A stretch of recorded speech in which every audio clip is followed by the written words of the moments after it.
I just wanted to learn.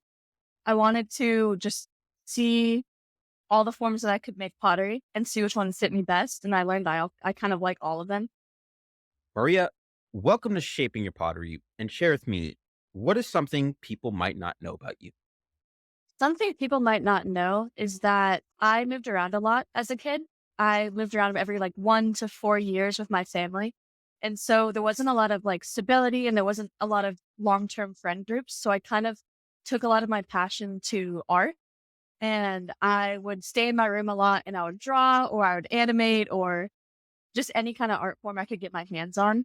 And so that's kind of what led me into this field originally is that stability that I had with my own art.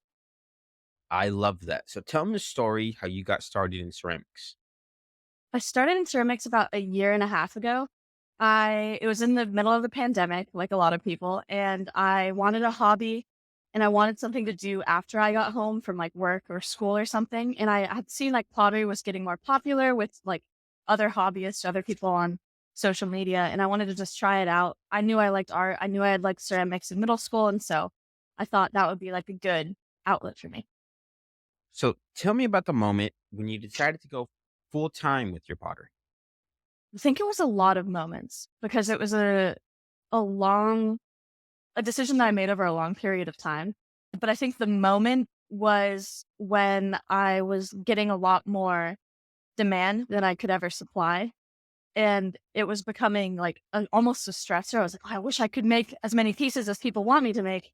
And so I was starting to realize I was like, oh, I could make a full-time job out of this. And that was a really exciting moment because that's something that like I'd never thought would happen for me. And so I think it was a bunch of little realizations of like I could do this and like I see other people do it and that like this could sustain me and support me. And so that was kind of the decision there. What were you feeling the moment up to going full time? Like the emotions you were feeling? Stressed, nervous, excited, thrilled, a lot of different emotions. I think it started to dawn on me just like it was like a double-edged sword. In one hand, I was going to be like my own boss and free and like I could decide how I wanted to do my time and everything. But on the other hand, it's like I'm my own boss and I get to decide like how much work I put in is how much I get back. And so it's kind of a lot more weight on my shoulders of like I need to be working and I need to be producing as well as I can in order to like sustain myself and sustain my business and continue to have it continue to grow. So it was a lot. I was excited. I was excited to be my own boss. I was excited to be my own boss when I was younger as I am. And so it was a bunch of emotions all at once. So how would you say you dealt with those emotions of being stressed and having to put in the work in order to make this work? I think I remembered something my like drama and choir teacher said when I was in high school. And it's that if you ever have like nervous emotions, just imagine that it's excitement because it comes from like the same place in your body. And so while I was having those nervous emotions and simultaneously already being able to recognize the excited one, I was kind of just like telling myself, like, you're really excited and this is an amazing opportunity. And I think I talked with my family and friends a lot about it and they're all super excited for me. And so I think it was nice to have myself supporting myself, but also my support system supporting me as well. Yeah. So what advice would you give to someone that wants to go full time with the pottery as well? I would say do it part time for a while and just kind of, yeah, do it part time for a while, grow your business, grow your pottery skills, and then maybe this is what I did. I took like 2 to 3 days off of work and I just like acted like I was a full time potter. And I was like, I'm going to have a schedule and I'm going to get up and do like an 8 hour day and see how that feels. And kind of just like be really honest with yourself be able to like tell if this is going to cause you to have burnout really quickly or if this is something that you're very excited to do and just to realize those emotions because in those 3 days I felt like I was on vacation. I was like, this is great, I don't have to go and like commute and I don't have to go and like list like have like a regular office 9 to 5. I can kind of have a very fluid workflow compared to like what a traditional job would be. And so I think trying things one step at a time, not just jumping straight into it, I feel will help you longer, like later down the road. I love that. Shaping Nation, if you're thinking about maybe going full time with your pottery, Take it one step at a time and go slowly at first. Because if you jump head in right away, you're going to be way overwhelmed and you're probably going to end up quitting and not doing it for the rest of your life. So you have to go slow with it and build up over time. I love that so much. So let's talk about your pottery. In one sentence, can you tell me what you make? I make cute functional pottery. I make pottery that I would want to kind of brighten your day. You use it and it makes you happy. I love that. So tell me the story, how you started making this type of pottery. I think I was taking myself really seriously at the time when I was starting to make my pottery. I just graduated college. I was working a 9 to 5 in the degree that I had majored in, in the field that I had majored in. And I was just like, I'm a business person now. I was an architect, and it's has an art side to it, but it is a lot of there's a big technical field and technical aspect to architecture. And so I was like, I'm graduated. I am serious. I'm like an adult now, so I need to take myself really seriously. And so I think what shaped my pottery was kind of the adverse of that. I wanted to make something that I could have fun with, and I could like make just cute stuff that doesn't mean a ton. And I just wanted something that was just like fun and cute, and you see it and you're like, "Oh, that's nice." And like it's not something that takes itself too seriously. Like it can be humorous, it can be cute, and it's not like a I don't know. It's not so serious, which I think kind of reflects what I was feeling at that time. I love that. Shaping Nation, the most important thing with your pottery is whether or not you are having fun making it, because that is the most important thing at the end of the day. If you're having fun making your pottery you're making, you're going to go a lot further and your style is going to show up a lot more. I love that so much. So, sorry, Or you are inspired by animals and the various ways to depict them. How does this impact the way you make your pottery?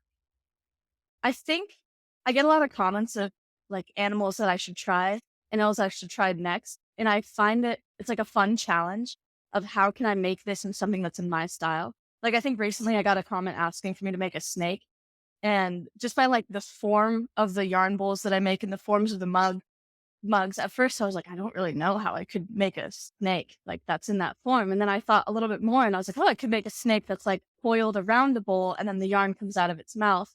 I haven't made it yet, but it's in my head. And I feel and that's like the very fun aspect to my style is that I can make a bunch of animals, but like make it them all kind of cohesive in a way. And it's a challenge and it keeps me like active and like keeps my brain active. So I'm not just like producing the same thing every single day. So, when you are coming up with a new design for your animals, what does that process look like? I sit down and I just think mostly, and I'll usually sketch out what I want, and I'll go through like a lot of sketches of things that just don't look very cute or like don't look very good until finally like one day I'll be making and I'll be like, oh, that's how I could do it. And sometimes the animals like come very really quickly. Sometimes I'll just do it like in a similar way to my own style, and then sometimes I'll make something and then it'll look like a completely different animal. Like I was meaning to make a duck the other day, and everyone said it looked like a manatee, and so now made a manatee, and so it's kind of it's a fluid process for sure.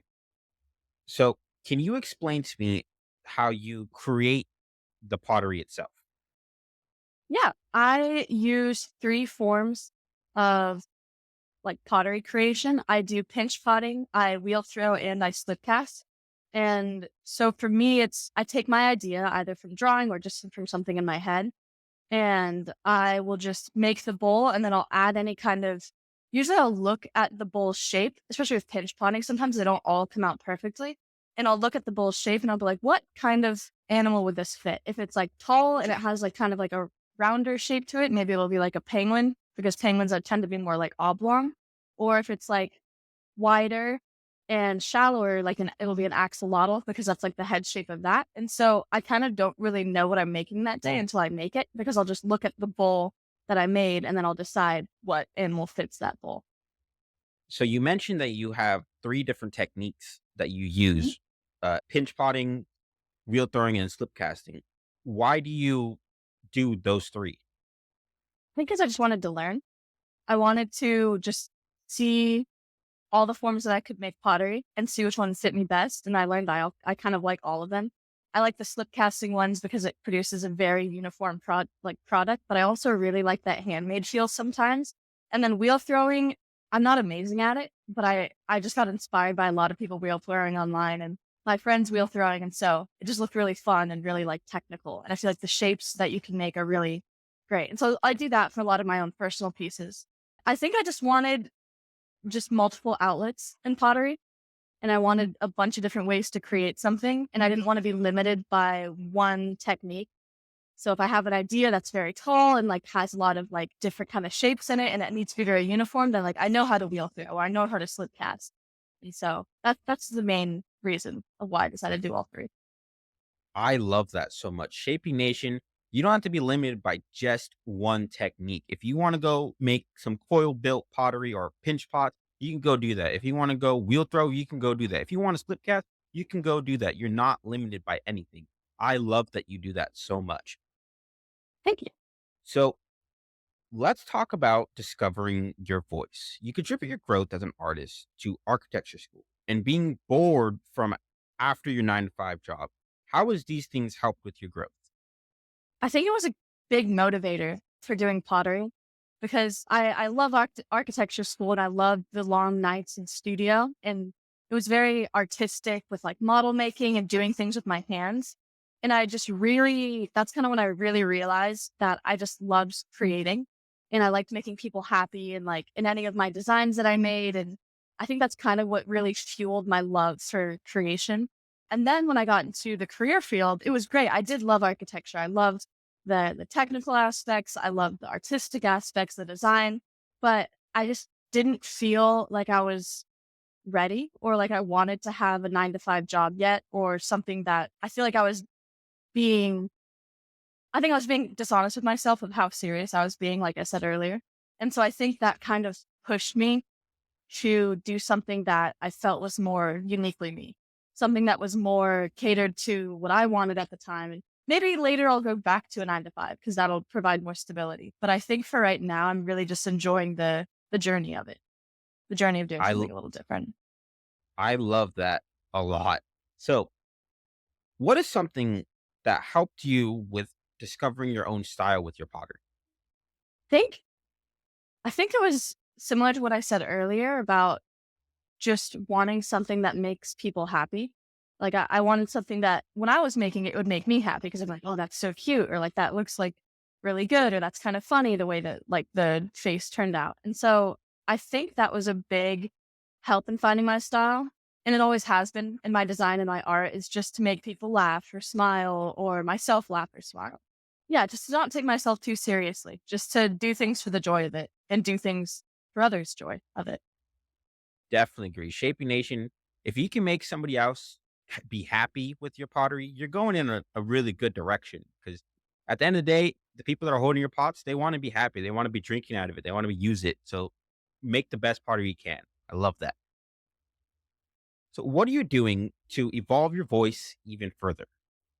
I think challenging myself, making myself uncomfortable, whether that be just trying different animals, trying different forms and shapes, trying different techniques. I think I'm a whole believer of the statement, which I'm forgetting right now. The statement of like you'll never improve if you're not uncomfortable. You have to be comfortable with being uncomfortable. And if you just stay in the same place, then you won't move anywhere. It sounds kind of obvious, but I think that is really what's pushing my like evolution of my voice is to just try new things, get out of my comfort zone, see what feels unnatural and then trying it out.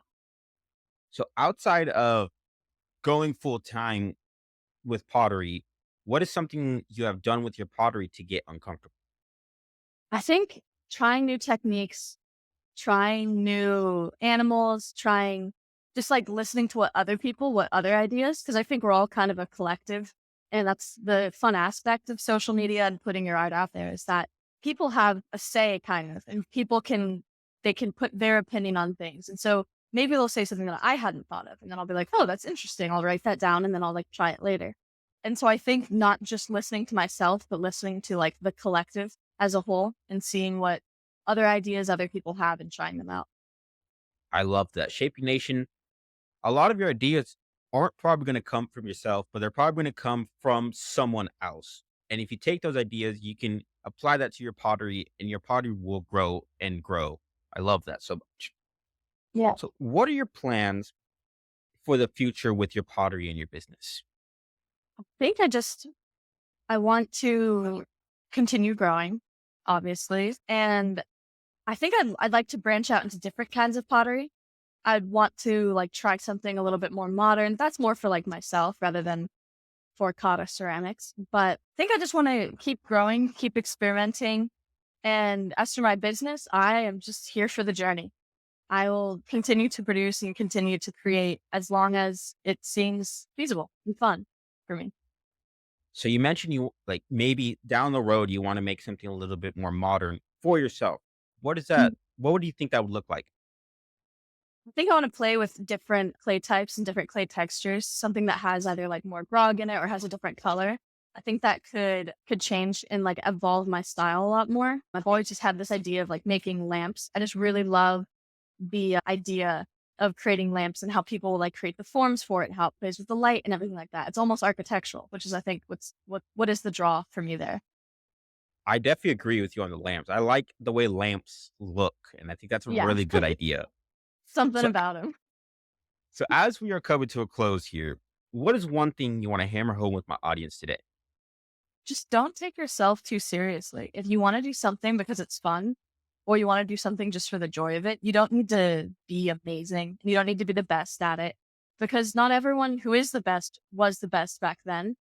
And I think it's just important to just do things because it makes you happy rather than doing things for like an aesthetic or doing things because someone told you to or something that you think someone else would think is right. Just enjoying creating art because you like creating art. Definitely agree. Maria, it was so great chatting with you today. Where can my audience go and learn more about you? I have an Instagram. It's at kata.ceramics. And then I have a website, kataceramics.com. And I'm pretty active on both. And that's where I post most of my updates, most of my art.